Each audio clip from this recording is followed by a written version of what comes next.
Hi there everyone. Today I'm gonna make a small nymph that is gonna be a very heavy nymph. It's gonna be a nymph that can be used for check nymph fishing, and I have had great results with this nymph both for grayling and brown trout alike. It's called peeping Caddis, and some of you may be familiar with that. What I've done is, first of all, I've attached a tungsten bead. The color is not that important. The black is a nice neutral color, but well, gold or whatever you have might be good as well. This is an imitation of a Caddis nymph, the Caddis nymph that actually builds a house around itself. These houses can be made from sand or from pieces of debris in the water and all sorts of stuff. This I'm gonna imitate with some dubbing with a lot of different structures of hairs in them, different lengths of hair. Well, first of all, what we're gonna do is we're gonna take a small piece of orange foam, because this is the peeping Caddis with a twist. The reason I'm gonna use orange foam is because this orange color will be very easy for you to see in the water. So this is going to be like a strike indicator. This is actually the part of the fly you normally tie to imitate the head of the fly. So we're going to make a peeping Caddis with an orange head here.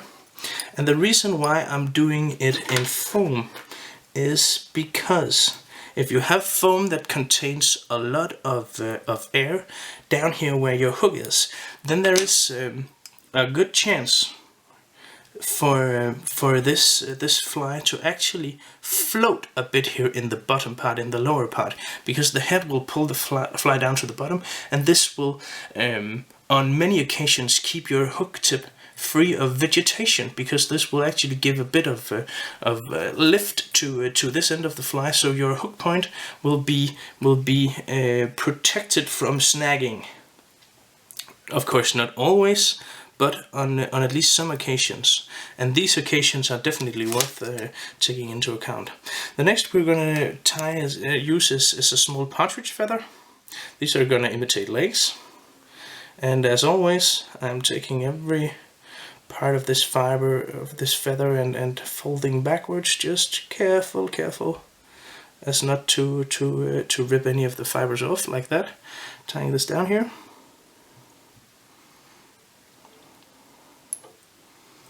Like so. Then I'm gonna turn my partridge hackle.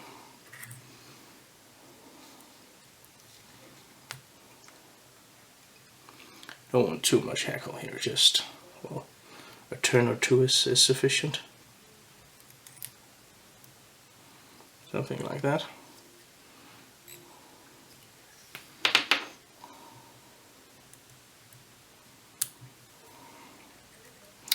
And this fly is so efficient and so productive because it actually fishes where the trouts and the graylings eat, which is most of the time at the bottom.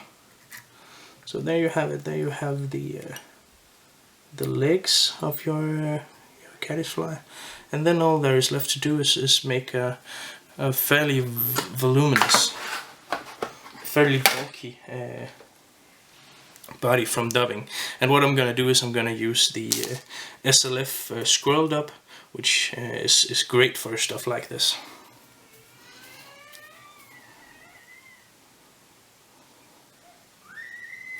I'm actually gonna do this in a dubbing loop.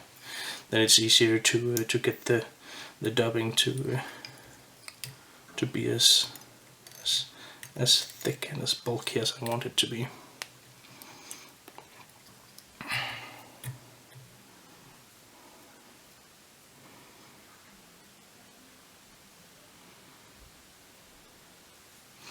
Taking some of the dubbing here, attaching it to the dubbing loop.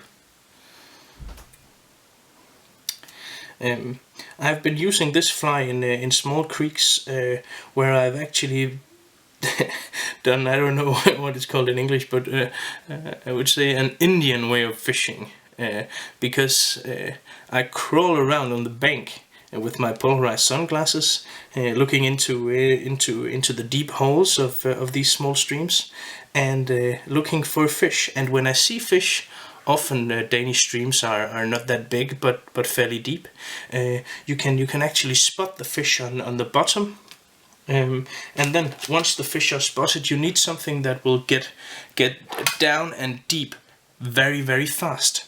And then this fly is just amazing, because then you kind of like only fish with your leader, the leader out of the rod. You don't actually cast. You kind of more like dip your fly into this deep hole, and there you need a fly that is very, very fast going towards the bottom, and then you can actually, if you're careful and the fish are not spooked, you can actually see the grayling and the trout grab your fly, and that is amazing. It's amazing when you sight fish, when you're fishing for fish that you actually know are there and that you can see take your fly.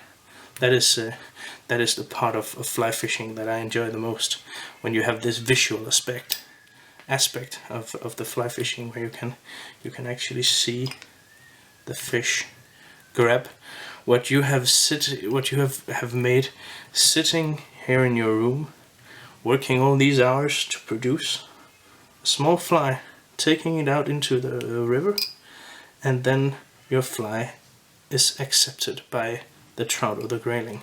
That for me is a great pleasure. Something I enjoy a lot. Get that off. Make a whip finish up here. This is a size 8 streamer hook, the 5262 or 5262.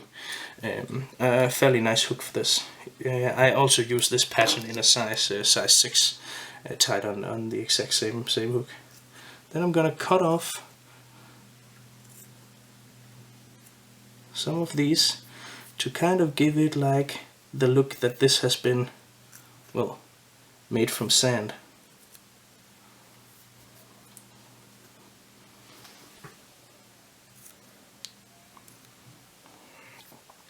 And so you see, when you're fishing this fly down deep, kind of like the style I was telling you about, where you're lying on the bank, then this orange spot right here will also do the trick, because you will fairly easy be able to follow your fly with your eyes, even if it's down in 1.5 to maybe 2.5 meters of depth.